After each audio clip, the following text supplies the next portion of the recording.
Buenas tardes con todas y todos, público que nos acompaña desde las diferentes regiones del Perú.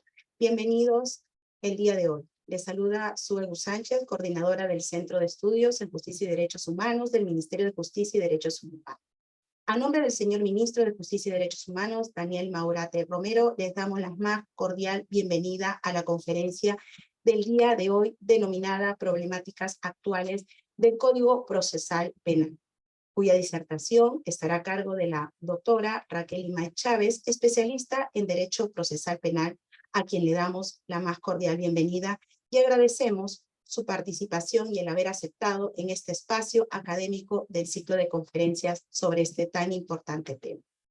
La doctora Raquel Imay es docente contratada en la Universidad Pontificia Católica de Perú, magíster en razonamiento probatorio en la Universidad de Girona, España, y Génova en Italia, con estudios de maestría en ciencias penales en la Universidad Nacional Mayor de San Marcos, con estudios de especialización en técnicas de interpretación y motivación de las decisiones judiciales en la Universidad de Girona y Génova, abogada por la Universidad Nacional Mayor de San Marcos, secretaria de confianza en la Corte Suprema de Justicia de la República.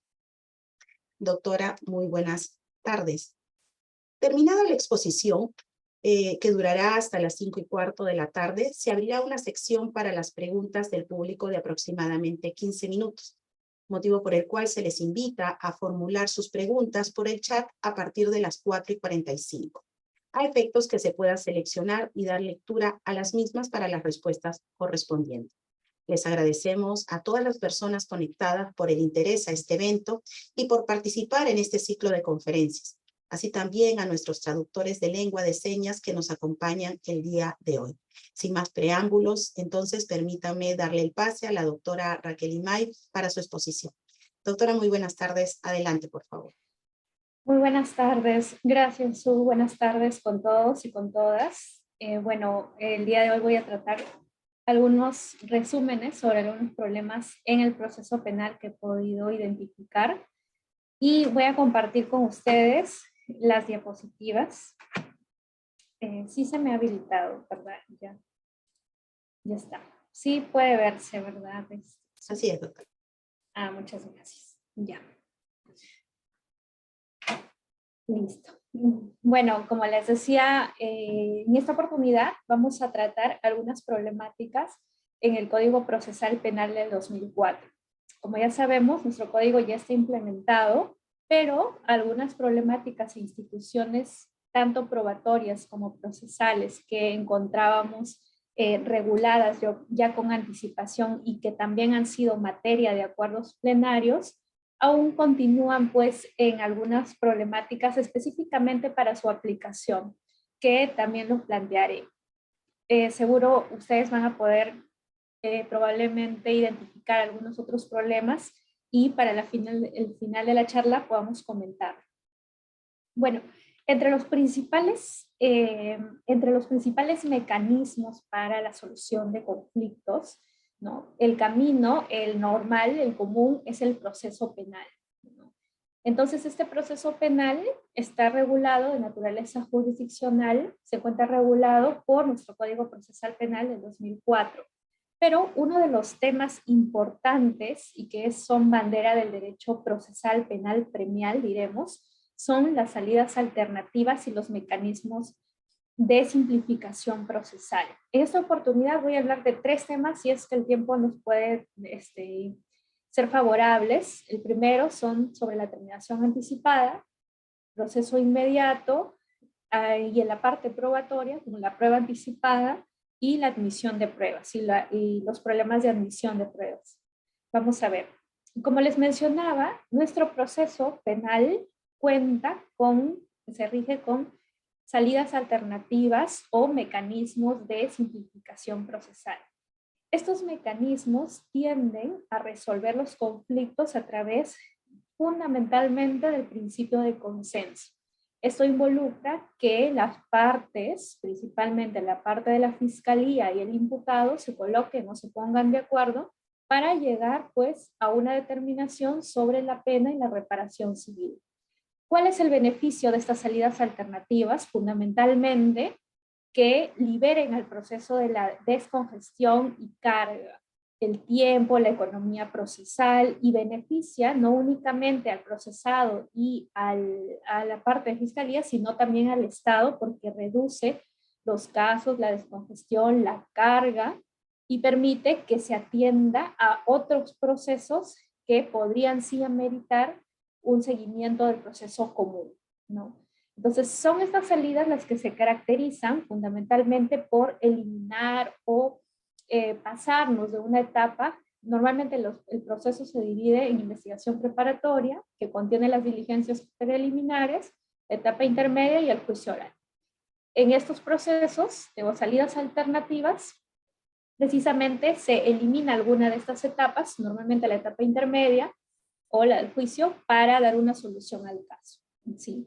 Entonces, las salidas alternativas, por un lado encontramos, como ya lo mencioné, están o se encuentran o tienen la finalidad de resolver conflictos a través del principio de consenso. Y esto es a través del criterio de oportunidad. Dentro de estas salidas alternativas podemos encontrar el principio de oportunidad y también el acuerdo reparatorio, pero además al proceso de terminación anticipada. El proceso de terminación anticipada se constituye tanto en un proceso especial, recordemos que el proceso penal tiene 7 procesos especiales, y además como un mecanismo, una salida alternativa. Por otro lado, tenemos a los mecanismos de simplificación procesal, y estos pueden constituirse en la acusación directa y la conclusión anticipada del juicio. Ninguno de estos dos últimos se constituye en un proceso especial, a diferencia del proceso de terminación anticipada. Las razones por las cuales el proceso puede derivar en estas salidas alternativas puede ser, por ejemplo, la poca lesividad del delito cometido, el tiempo que se exige para la determinación de la responsabilidad civil, la imposición de una pena. Resulta, en realidad, si se tomara el camino normal del proceso, puede resultar inviable y también perjudicial en los casos de las víctimas y los inculpados, ¿sí? Entonces, enmarcamos al proceso de terminación anticipada dentro de una salida alternativa de proceso. El proceso de terminación anticipada está regulado en los artículos 468 al 471 del Código Procesal Penal. Y como ya lo mencioné, consiste en una forma de simplificación del proceso, sustentado en el principio de consenso, que se opone pues al principio contradictorio, que rige o es bandera de nuestro sistema acusatorio del proceso penal. A través de este principio, lo que se va a pretender es posibilitar la negociación tanto entre la acusación como la defensa. Necesariamente para nosotros hablar de determinación anticipada va a vincularse con la aceptación de la responsabilidad por parte del imputado. El imputado tiene que aceptar su responsabilidad respecto del hecho punible que se le imputa y la posibilidad de negociación.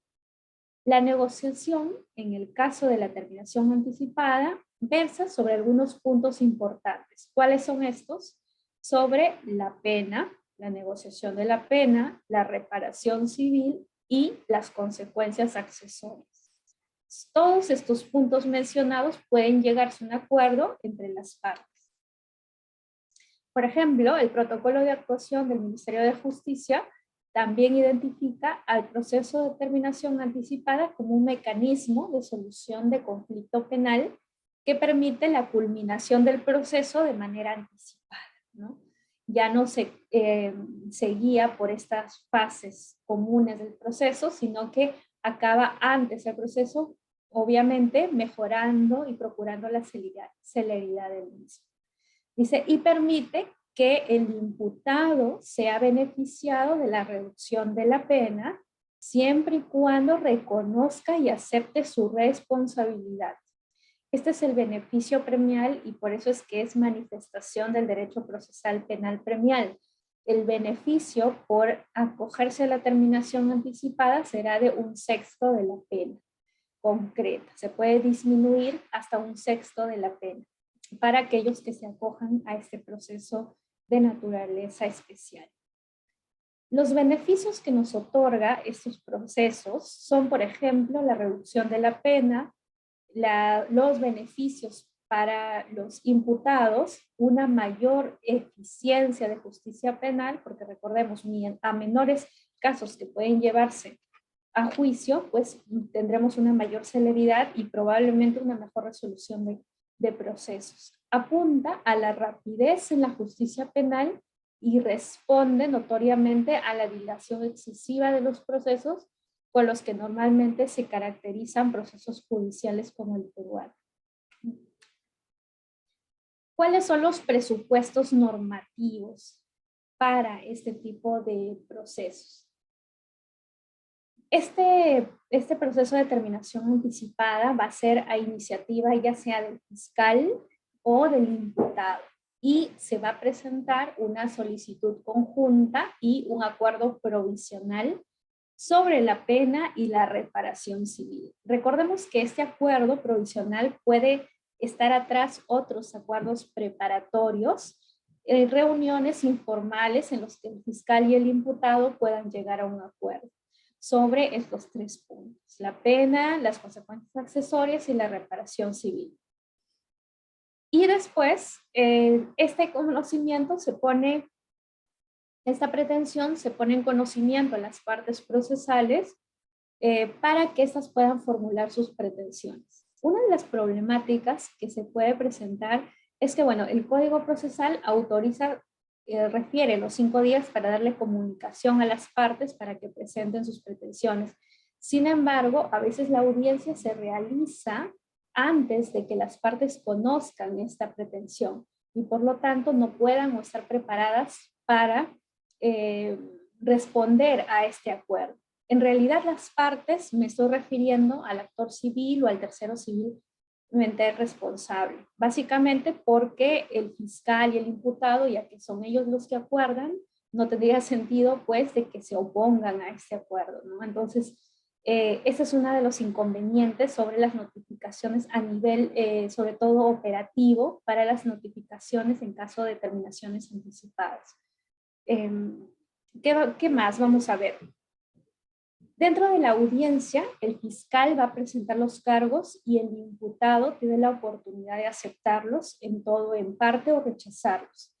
Pero el juez va a explicar precisamente los alcances, las consecuencias y las limitaciones que va a presentar la posibilidad de controvertir su responsabilidad. Es necesario que el imputado esté pues provisto del derecho de defensa y pueda tener esa comunicación de cuáles son los beneficios y lo que asume a cambio de reconocer su responsabilidad. Entonces, puede llegarse incluso a un acuerdo sobre la no imposición de la pena privativa de la libertad, es decir, efectiva, si no podría plantearse una pena suspendida. Si es que el juez aprueba esta sentencia, pues se dará la sentencia anticipada. Y si la desaprueba, el proceso continúa. Es como si no hubiera existido el proceso de determinación anticipada. Recordemos que el proceso de determinación anticipada, a diferencia de otros, por ejemplo, como la conclusión anticipada, el proceso de determinación tiene una naturaleza privada, ¿no? Y se sustenta, es decir, no es una audiencia pública, tiene una naturaleza privada. ¿Y por qué se sustenta? Precisamente para resguardar el derecho a la presunción de inocencia del imputado que puede acogerse, que se acoge, y su dignidad.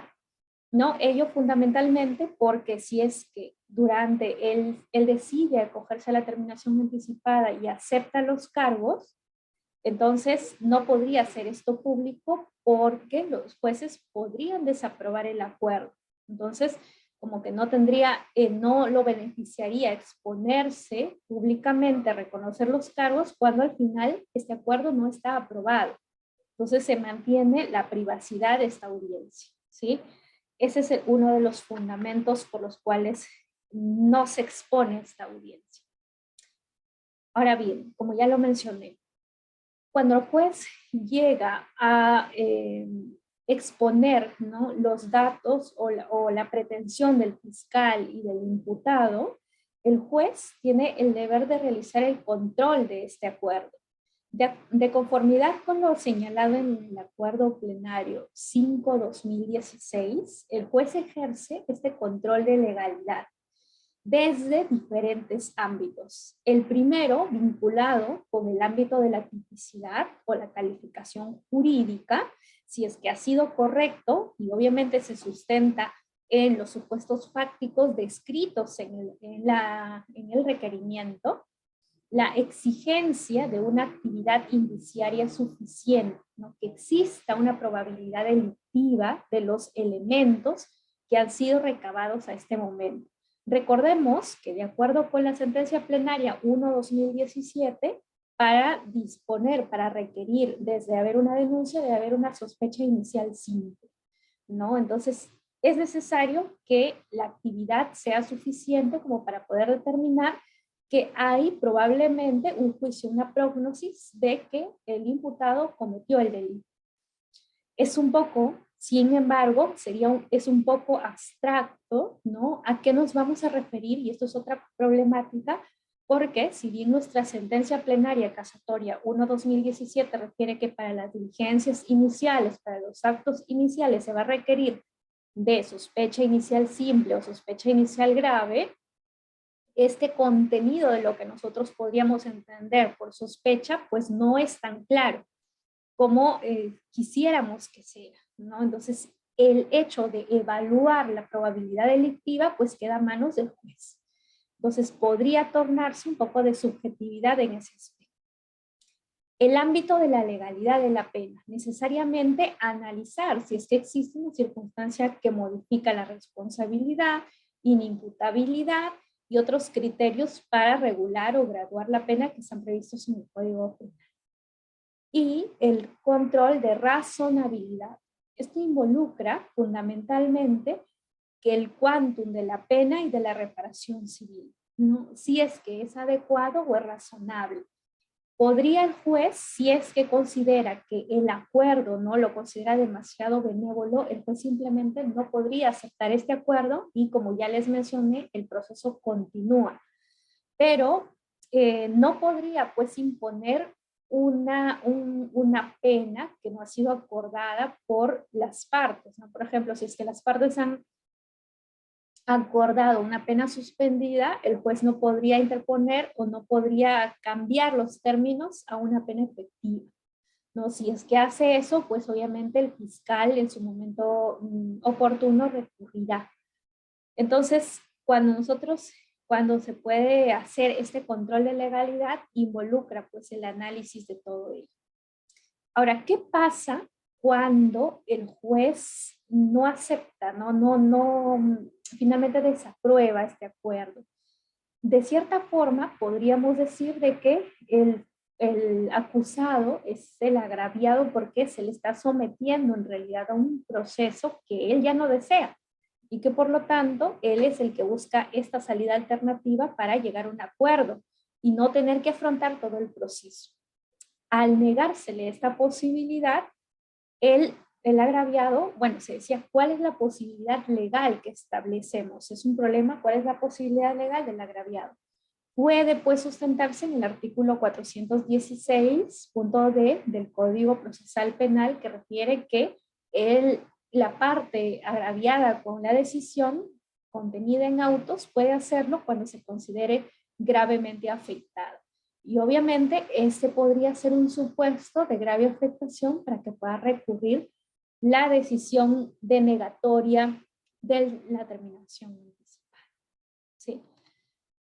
Ahora, ¿qué pasa? Otro supuesto problemático que se puede identificar en este caso es sobre la regulación del artículo 469 del Código Procesal Penal. ¿Qué indica? Como ya lo mencionamos, la terminación anticipada, viéndolo de un aspecto individual, es el imputado que puede acogerse a llegar a un acuerdo con el fiscal sobre la comisión de un evento delictivo. Pero, ¿qué pasa cuando no es uno, sino son varios los imputados que tienen que acogerse o que quieren o que han participado dentro de un mismo evento delictivo? ¿Qué sucede? El artículo 469 refiere que debe existir unanimidad de postura, es decir, que todos estén de acuerdo para aceptar los cargos y se acojan a este proceso de naturaleza especial. Es lo que se denomina el acuerdo total. Sin embargo, este artículo también contempla el inciso 2 que se vincula con que se admite la posibilidad de acuerdos parciales bajo determinadas condiciones.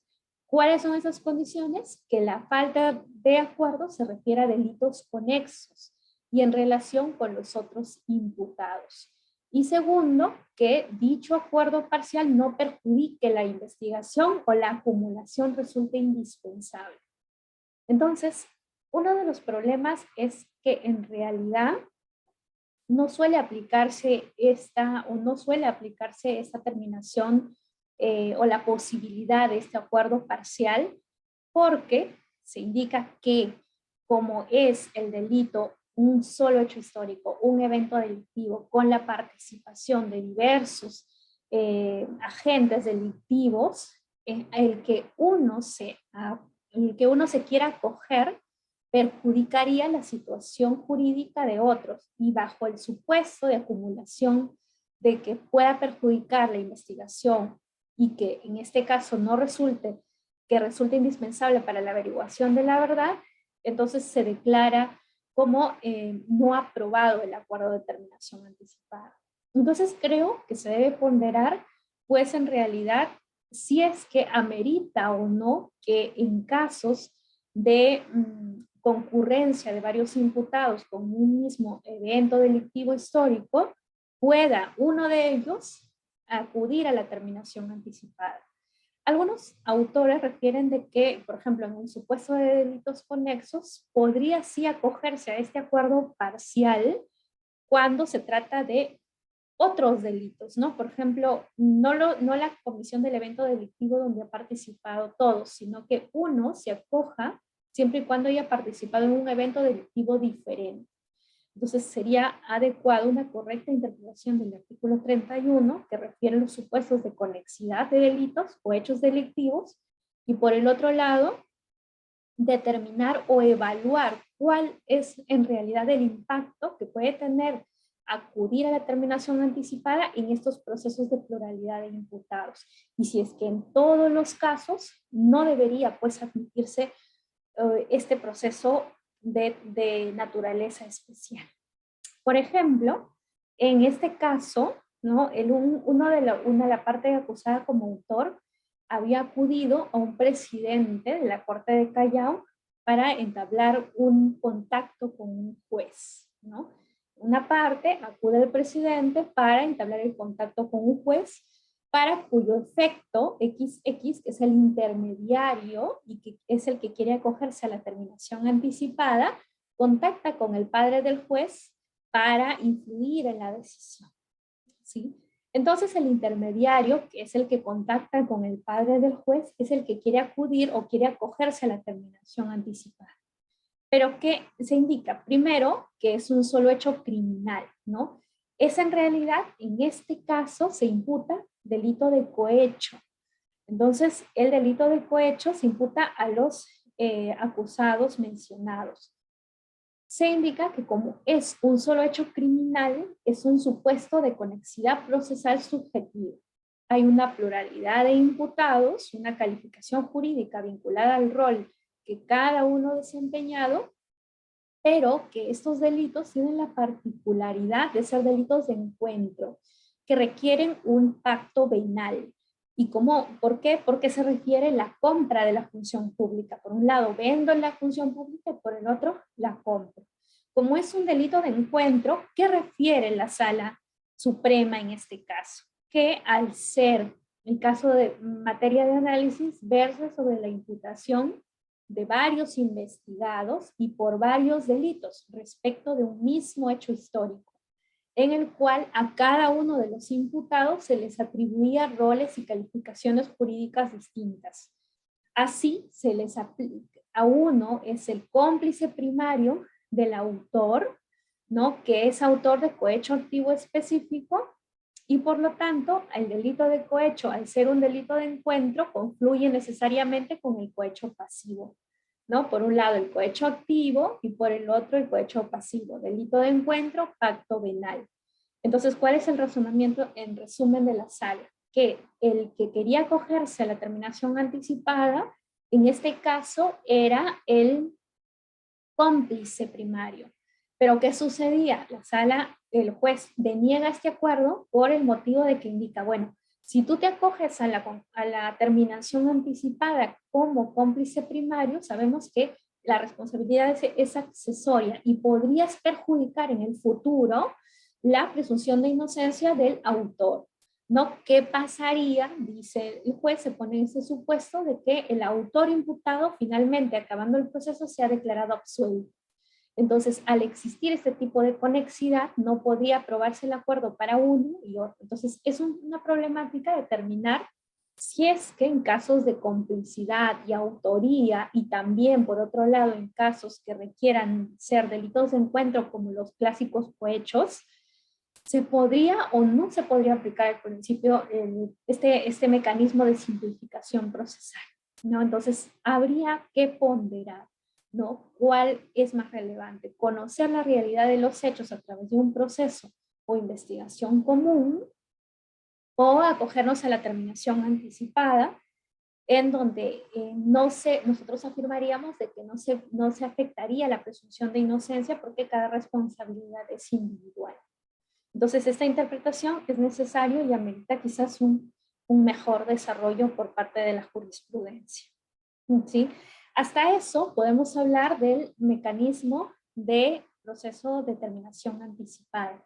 Pero, como ya lo mencioné, existen otros mecanismos también, como el proceso inmediato, ¿no? También el proceso inmediato es un proceso de simplificación procesal que tiene su origen en el patellamiento italiano. Es una institución del patellamiento italiano que tiene su formación ahí. Pero, ¿qué sucede y cuál es la problemática? Por ejemplo, aquí no lo he resumido ya, pero lo digo muy rápidamente. En el proceso inmediato, por ejemplo, también cuando nosotros hablamos de los supuestos del proceso inmediato, hablamos de flagrancia delictiva, evidencia delictiva, reconocimiento del imputado, ¿no? Pero existen problemas serios en la interpretación de lo que debemos conocer como flagrancia delictiva. El acuerdo plenario que ha tratado del año 2016 este tema, y también la casación de Suyana 842, menciona a la flagrancia como esta percepción. Claro que hay distintas clases de flagrancia, como la flagrancia delictiva, la cuasi flagrancia y la flagrancia presunta. Pero básicamente ha resumido de que esta flagrancia, ¿qué va a implicar? La percepción directa del evento delictivo, ¿no? Entonces, ¿qué sucedía? En algunos casos que llegaron a la Corte Suprema, había pasado que se instauraba, ¿no? Por ejemplo, en uno de los casos, una mujer a quien se le acusa, ella dice que estaba saliendo del trabajo, ella es la parte agraviada, y cuando estaba en la avenida Universitaria, sale un carro y le roba sus cosas. No reconoce ni al chofer ni a la persona que la había amenazado en un vehículo y fuga este vehículo. A poco tiempo, a las horas, la mujer estaba en un restaurante e indica: este es el carro que me han robado unas horas antes.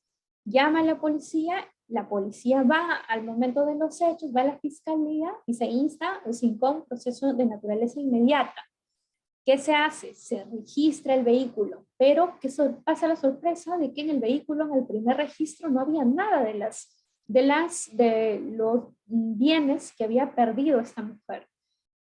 Pero, curiosamente, al haber el segundo registro después de horas, se encuentra en la maletera los bienes de esta señora.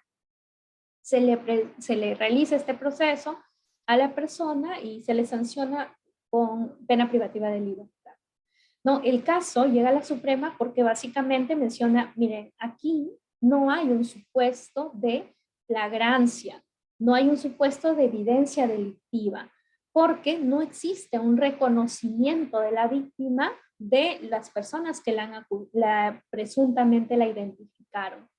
Y la segunda intervención tampoco existía en la segunda intervención vehicular, no existía pues garantías de que los bienes encontrados habían procedido del vehículo. Y ello básicamente por solo raciocinio de señalar de que en la primera diligencia de registro vehicular no se había encontrado nada. O sea, ¿cómo es posible de que en un vehículo que ni siquiera era grande, en la primer registro no se podía ubicar nada y en el segundo sí? Se dice de que no se contaba en realidad con la defensa de los procesados y por lo tanto esto vulneraba el debido procedimiento causal de recurso de casación. Entonces la Corte Suprema decide que en efecto fundado el recurso básicamente porque en este caso meritaba de que los imputados realicen o se realice la etapa común del proceso, el proceso común y no este proceso inmediato, básicamente porque se indica que no hay evidencia delictiva. Entonces, es problemático identificar lo que nosotros damos contenido, ¿qué es evidencia delictiva? ¿No? Por ejemplo, en este caso, para el fiscal, y bueno, en este caso se identificó como evidencia delictiva, pero la Corte Suprema dijo, no, esto no es evidencia delictiva. Tampoco existe un reconocimiento de parte de la agraviada directa porque ni siquiera vio a las personas que le robaron. Entonces, no puede someterse a un proceso inmediato, llegando a una sanción, a un acuerdo, una sanción, cuando no existe derecho de defensa y tampoco existen las garantías mínimas para nosotros señalar de que existe o no evidencia delictiva. Entonces, este es un problema también importante para el tema de proceso inmediato, también mecanismo de simplificación procesal, que puede ser identificado también en la jurisprudencia y analizarse, ¿no?, la pertinencia del mismo. Me voy a pasar a este tema, que es la actuación de la prueba. Ya hemos tratado, vamos a alejarnos un poco, hemos tratado el tema de mecanismos de simplificación procesal, como el proceso inmediato, la terminación anticipada, pero ahora dejamos un poco de lado los procesos y nos vamos a la parte de prueba, ¿no? Ahí también podemos encontrar varios problemas que podemos identificar a la hora sobre todo de realizar, ¿no?, operativamente o poner en práctica lo regulado o previsto en nuestro código. Bueno, dejemos a un lado lo primero y pasemos a la fase de actuación. ¿Qué sucede? Cuando nosotros analizamos el proceso judicial, ¿no?, estamos hablando de la etapa común, ya no hablamos de procesos especiales, procesos de mecanismos de simplificación, ya no hablamos. Hablamos de las fases del proceso común. Pasa la etapa de investigación preparatoria, etapa intermedia y juicio. Durante toda esta etapa, la actuación probatoria, la actividad probatoria se desarrolla en los siguientes momentos: la proposición de la prueba, la admisión de la prueba, la actuación y la valoración de la prueba. Solamente me detendré en la actuación probatoria para tratar el tema de prueba anticipada y también en la fase de admisión. Veamos primero la prueba anticipada. Vamos a ver.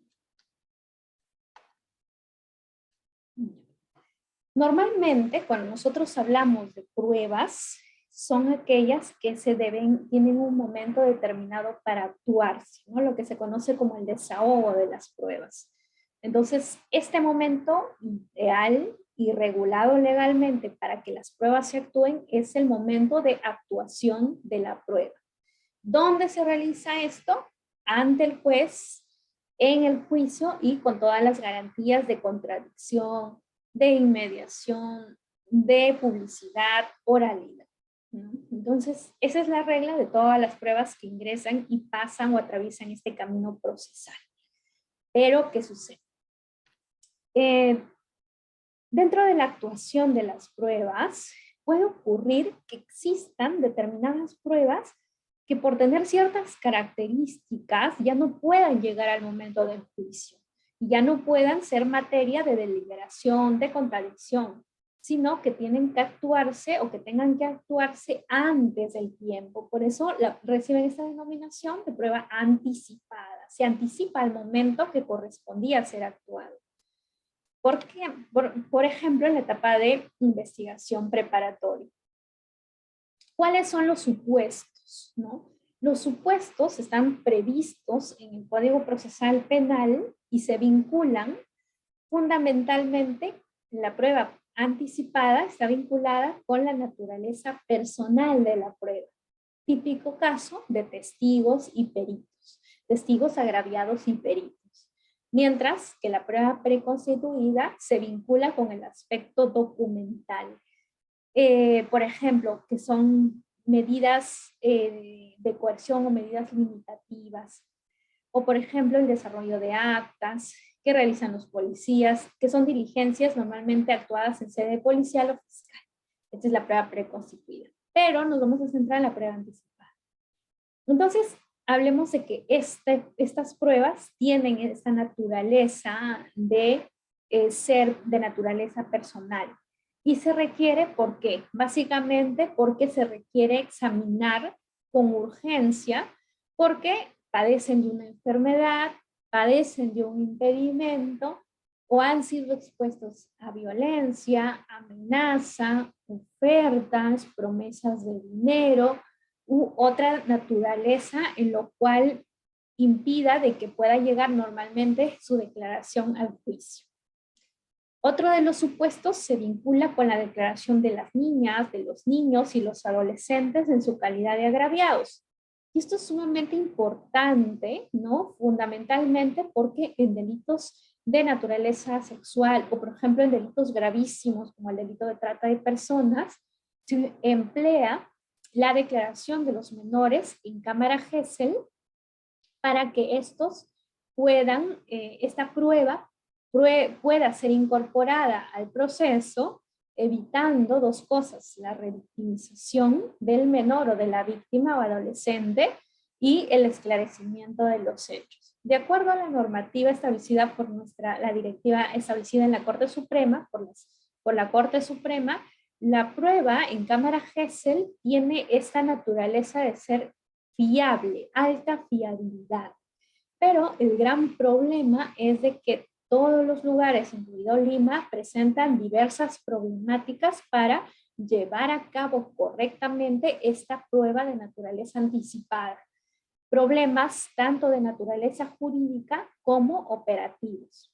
En los operativos, vinculados, por ejemplo, con la no asistencia de las partes procesales, mientras que en los problemas jurídicos es ¿qué valor le damos a esa declaración que no tiene un juez, que no tiene un fiscal presente o que no se ha realizado con las debidas garantías? Entonces, es un problema importante que se ha podido identificar, que en muchas ocasiones, si bien la declaración del menor está contenido como una prueba anticipada, recordemos que la ley 30364, que es sobre protección para los grupos familiares, antes calificaba la declaración de la víctima como una prueba preconstituida, pero posteriormente, con los acuerdos plenarios del año 2016 y también con la casación 21-2019 de Arequipa, se determina que la naturaleza de la declaración de la víctima es prueba anticipada. ¿Y qué involucra eso? Como ya lo mencioné, al ser una excepción a la actuación, involucra que en la etapa que se desarrolle exactamente con las mismas garantías que si estuviera en el juicio. Ello que involucra fundamentalmente la presencia del juez.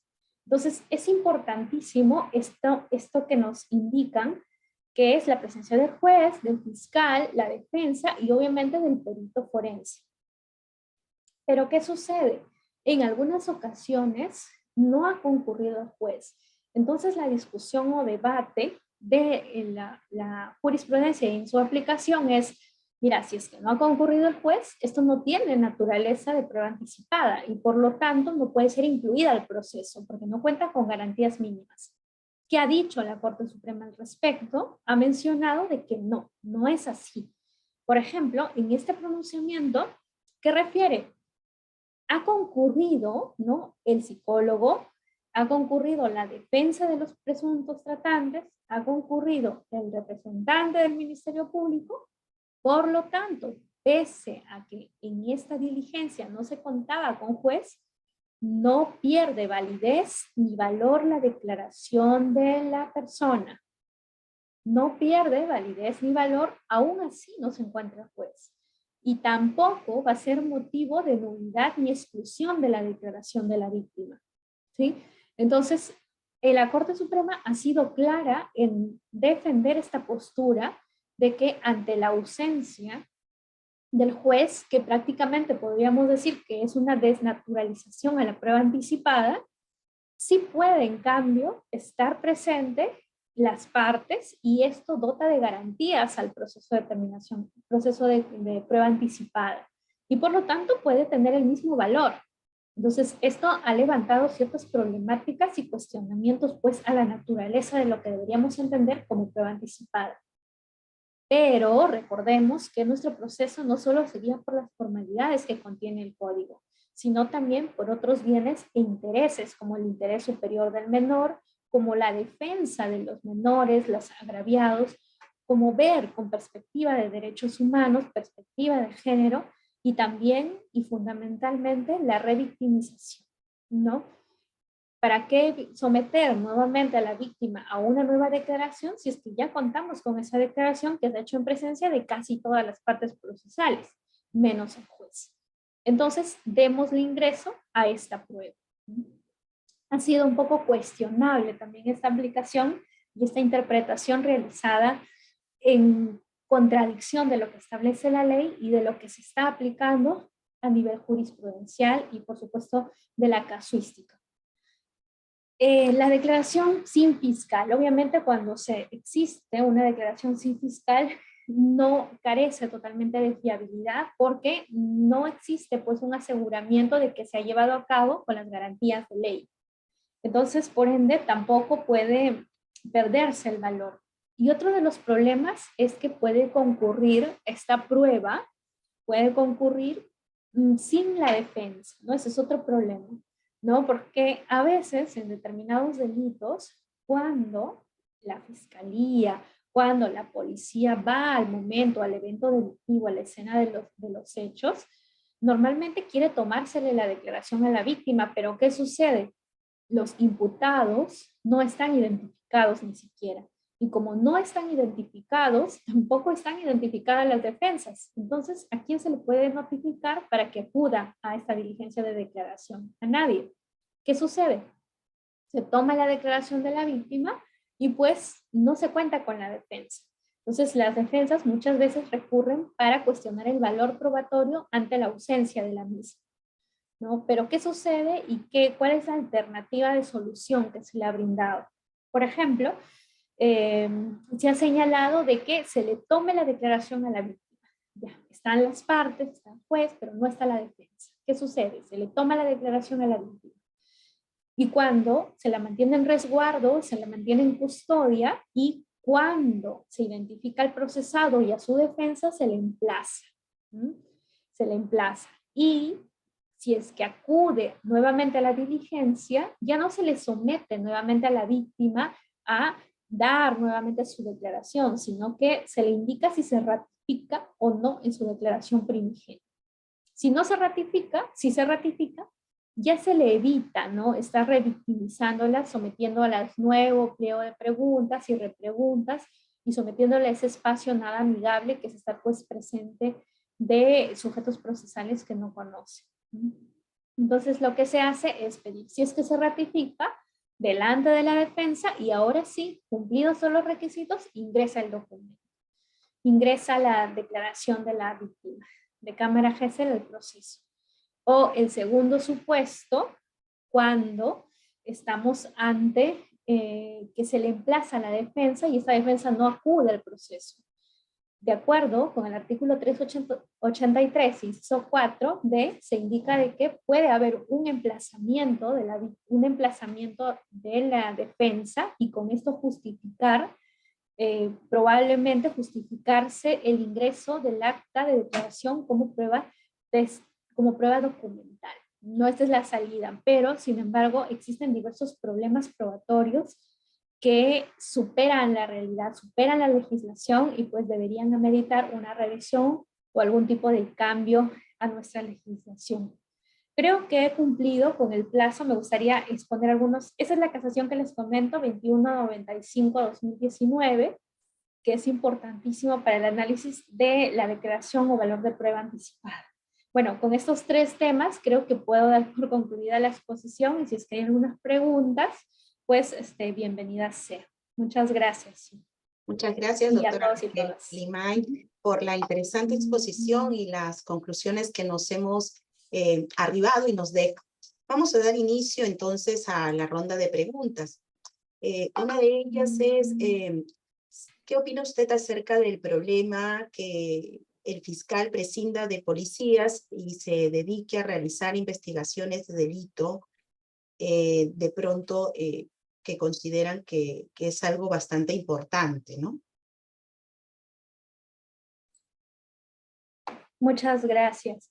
Bueno, de acuerdo con los artículos 68 y 69 del Código Procesal Penal, el policía tiene el deber de colaborar y coadyuvar con el Ministerio Público.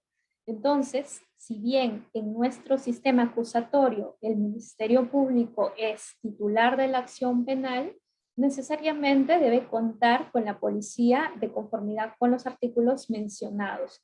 Ello en aras de optimizar una mejor función no solamente de la acción penal, sino también de una función criminalística, de investigación, recabación de pruebas, recabación de actos de investigación importantes para que así, en función a la operatividad de estos dos órganos, pueda lograrse la determinación clara de los hechos.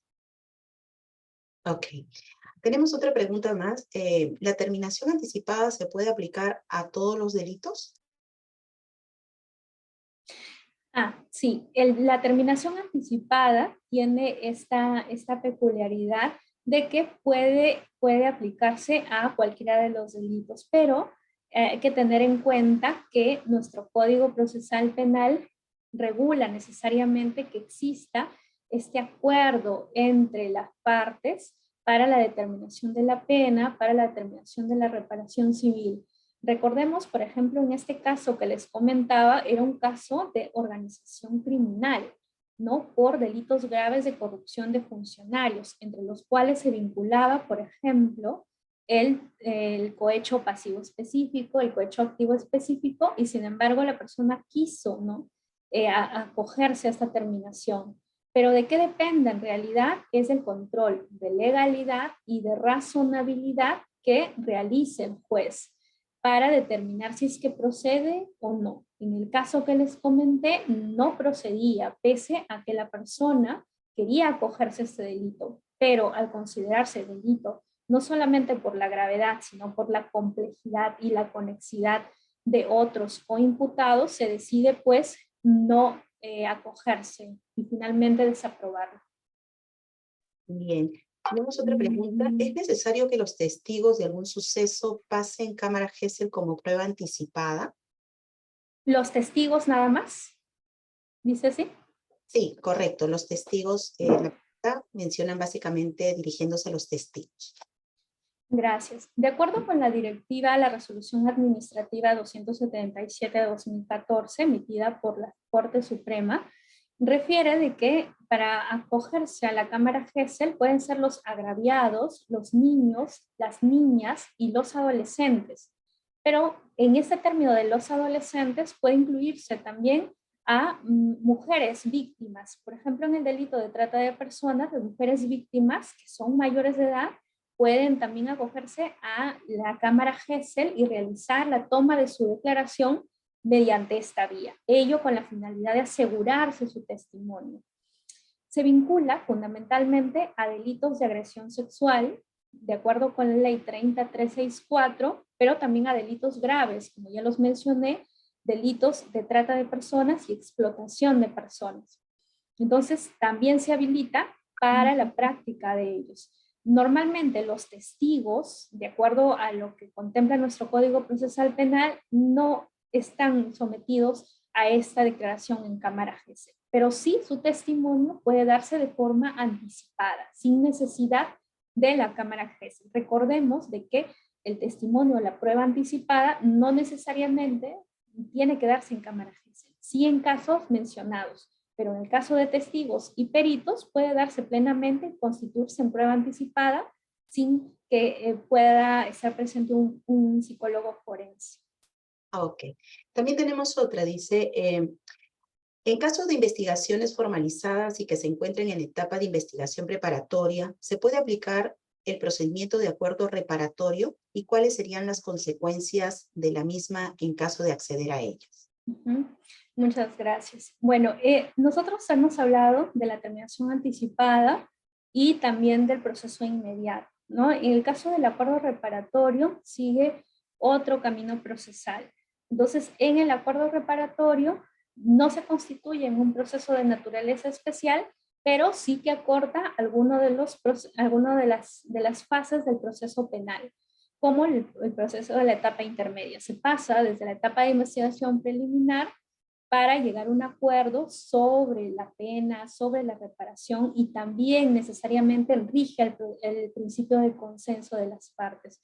Recordemos que todos estos mecanismos de simplificación procesal deben regirse por el principio de consenso, que es que la parte reconozca la comisión delictiva y que, por ejemplo, en el acuerdo reparatorio esté obligada o se someta o comprometa, es decir, al pago de una reparación civil o a la solución de este presunto daño que ha ocasionado, siempre y cuando la parte agraviada también pueda estar de acuerdo con el mismo.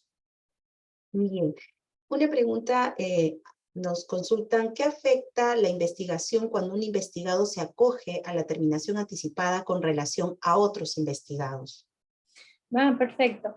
De acuerdo con el artículo 369 del Código Procesal Penal, como ya lo había mencionado, contempla el supuesto de la terminación anticipada total. Es decir, que todos los procesados se acojan, a pesar de que han cometido un mismo delito, se acojan al proceso de naturaleza especial. Si es que es así y todos están de acuerdo, perfecto. Se acogen y se determinará al juez si es que aprueba o no aprueba este proceso. Pero, ¿qué sucede cuando en un solo evento delictivo existen varios participantes, pero solamente uno de ellos se acoge? ¿Cuál es la respuesta que se ha dado? El código establece fundamentalmente que puede haber una terminación anticipada parcial, pero que no debe vulnerar o no debe afectar el esclarecimiento de los hechos, ni tampoco a las circunstancias que puedan vincularse con el delito. En el caso que les mencioné, se desaprueba el acuerdo de terminación anticipada porque se indica por tres fundamentos. El primero, que era un delito de encuentro; el otro, que ameritaba un pacto; y el tercero, que podría vulnerar la presunción de inocencia de los demás coimputados. Esa es la relación. Entonces, en estos delitos de naturaleza o que exista un pacto, delitos de encuentro como los clásicos cohechos activo y pasivo, se cuestiona que pueda ameritarse una terminación anticipada. Ello porque, supongamos, si es que se quiere acoger el cómplice del delito, entonces se presume de que acogiéndose a la terminación anticipada, en el futuro podría afectar al autor, ¿no? Entonces existe esta relación también de análisis de complicidad y autoría, también para evaluar si es que conviene o no aprobar la terminación anticipada. Ok, tenemos varias preguntas acá, doctora. Otra de ellas es en relación a la terminación anticipada en la etapa intermedia antes de la formulación oral de la acusación, ¿qué opinión se merece? Perfecto. Este es un tema importante, muy importante, porque normalmente cuando nosotros hablamos de simplificación procesal, lo que queremos es que en aras o que se manifieste el derecho procesal penal premial, se pueda disminuir la carga procesal del Poder Judicial, ¿verdad? Entonces, ya no seguir este camino largo que el código establece y por lo tanto acabar anticipadamente el proceso. Pero ¿qué sucede? De acuerdo de conformidad con el acuerdo plenario 5/2009, se determinó de que la terminación anticipada se aplica desde la disposición de formalización de la investigación preparatoria hasta la acusación. Entonces, esta etapa no involucra o no incluía la etapa intermedia. Pero hay algunos, por ejemplo, fiscales, que indican de que podría darse este acuerdo de terminación anticipada si es que interpretamos la acusación no como una acusación escrita, sino como una acusación oral. ¿Y dónde se da la acusación oral? Pues en la etapa intermedia. Ello facultaría a que la terminación anticipada pueda llevarse a cabo en la etapa intermedia. De acuerdo a mi posición, creo que podría aplicarse esta interpretación si es que obviamente priorizamos los mecanismos de simplificación procesal, ¿no? Y queremos evitar la descongestión y carga procesal en nuestro Poder Judicial. Bien, tenemos otra en relación a la Cámara GESEL. En el entendido que la Cámara GESEL tiene validez siempre y cuando participe el fiscal y la defensa del investigado, ¿qué pasa si durante la declaración de la agraviada se realizan preguntas prohibidas, sugestivas, repetidas, por parte del fiscal? ¿Quién controla el interrogatorio? Muy bien, muchas gracias. La Cámara GESEL en realidad debería ser un acto en el cual solamente la víctima esté preguntada y repreguntada por un especialista. Este especialista es el psicólogo forense.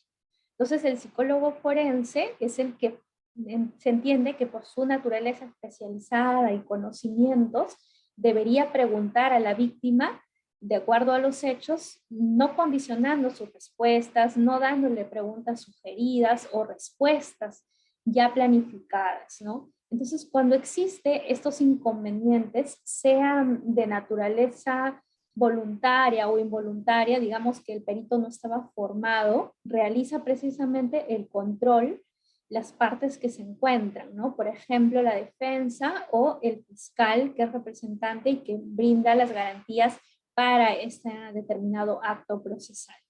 Entonces, la idea es de que se realice la declaración con absolutamente guiado de las pautas que contiene el mismo protocolo de Cámara GESEL desarrollado por la Corte Suprema, por la Sala Penal de la Corte Suprema y que se guía de los pasos tomando, por ejemplo, en cuenta la edad de la víctima, el contexto cultural de la misma, sus circunstancias, los familiares, el tiempo de los hechos. Y ojo que tengamos en cuenta de que la víctima muchas veces declara después de meses de sucedido los hechos. Muchos meses, incluso después de medio año.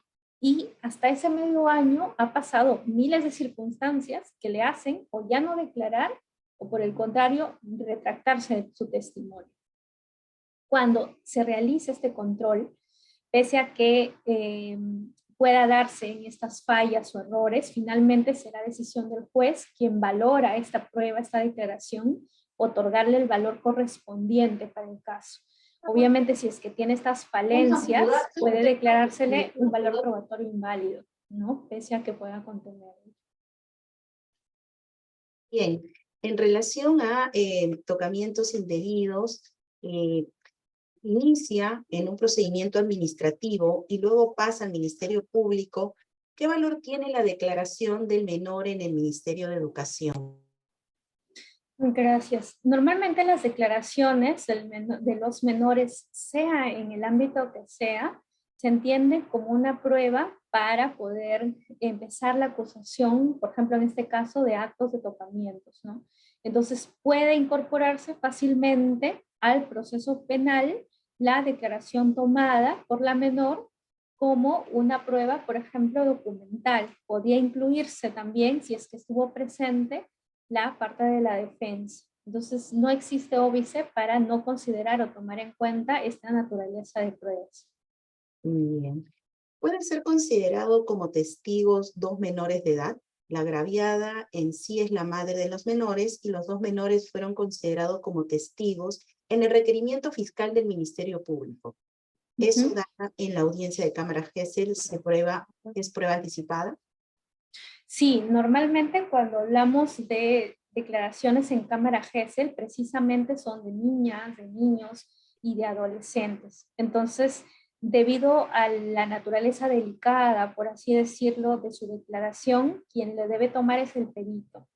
¿Puede utilizarse su testimonio? Por supuesto que sí. Desde el Código de Procedimientos Penales, la declaración de un menor de hasta 5 años fue utilizada en un proceso para declarar, por ejemplo, en un caso de homicidio, ¿no? Entonces, pero precisamente como con el antiguo código era el proceso demasiado extenso y se tenía que someter al menor a diversas declaraciones durante el mismo, entonces se brinda esta facultad, esta obligación en realidad de que el menor ya no declare, ¿no? Tantas repetidas ocasiones. Recordemos que de la mano de la psicología del testimonio, todos los testimonios y las declaraciones de nosotros que somos adultos pueden contener errores. Imagínense de los menores.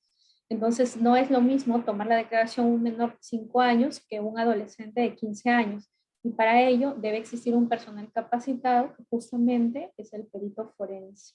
Entonces sí puede otorgarse valor. Finalmente, quien va a otorgar valor va a ser el juez, ¿no? Cómo se realice y con las garantías será quien lo haga, el fiscal y la defensa, pero finalmente será el juez quien otorgue valor adecuado o por el contrario, no lo otorgue a la declaración del menor de acuerdo con lo señalado en el plenario 2005. Bien, doctora, acá esta es una pregunta larga, pero es importante porque tenemos de todas las regiones del país, nos dice la diferencia entre terminación anticipada, principio de oportunidad y acuerdo reparatorio. Ya, gracias. Entonces, cuando nosotros estamos hablando, por ejemplo, de principio de la terminación anticipada, hablamos de un proceso de naturaleza especial. El acuerdo reparatorio no es un proceso de naturaleza especial. El principio de terminación, la terminación anticipada está catalogada dentro de los 7 procesos especiales. Tiene una audiencia especial, ¿no? No es como el acuerdo reparatorio que puede llegar a un acuerdo el fiscal, las partes del evento delictivo. Claro que sí, pues necesariamente tiene que haber un principio de consenso que rige en verdad a todos estos mecanismos de simplificación procesal, pero propiamente no se constituye en un proceso de naturaleza especial, aunque sí cumple las funciones de liberar, obviamente, al proceso de todo este trámite que se decide, ¿no? Que normalmente deberíamos tener. Y la naturaleza privada, ¿no? No olvidemos que la terminación anticipada, a diferencia de los demás, el acuerdo reparatorio, el principio de oportunidad, no tiene esa naturaleza privada. Doctora, acá nos pregunta nuevamente también acerca de aplicar la terminación anticipada en la audiencia de control de acusación. ¿Es posible?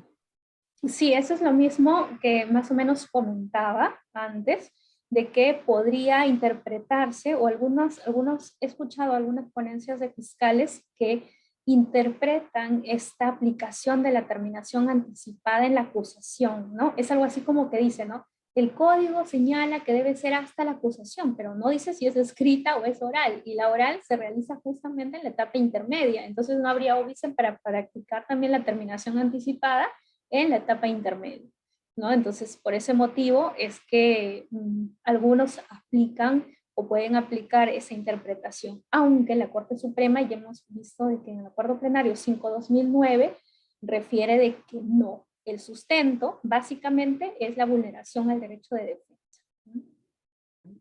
¿Qué pasa? El colaborador eficaz renuncia a su colaboración. ¿Esa prueba puede ser tomada en cuenta en juicio? Bueno, el proceso de colaboración eficaz es otro proceso diferente del marco de procesos especiales.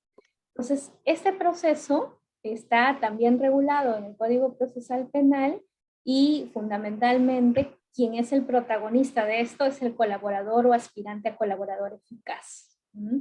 En este proceso, el colaborador eficaz también acude a la fiscalía para dar este testimonio en el cual revele eventos delictivos en los que ha participado y a la vez ponga en evidencia a otros presuntos partícipes o intervinientes del evento delictivo.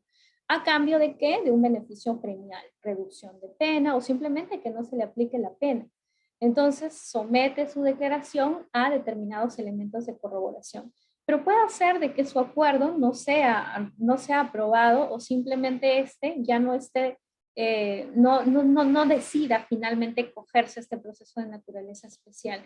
Si es así, entonces todo el acuerdo y todo el material probatorio se tendrá por inexistente. Eso es lo que indica el reglamento del proceso de colaboración eficaz. No se tendrá en cuenta, obviamente, y el proceso continuará tal y como ha seguido. Bien, muchísimas gracias. Agradecemos a las preguntas que también nos han remitido. En cuanto al material, este va a ser remitido vía Zoom a través de este chat. Muchísimas gracias a la doctora Raquel Imay. Ha sido un gusto contar con su participación en esta conferencia especial sobre problemáticas actuales del Código Procesal Penal. Agradecemos también a las más de 1000 personas conectadas que nos acompañaron el día de hoy desde las diferentes regiones del país. Y también agradecemos a nuestros traductores de lengua de señas que nos acompañaron. Muchísimas gracias con todos y todas. Muy buenas tardes. Muchas gracias nuevamente, doctor. Buenas tardes. Muchas gracias a todos y todas. Muchas gracias y buenas tardes. Permiso.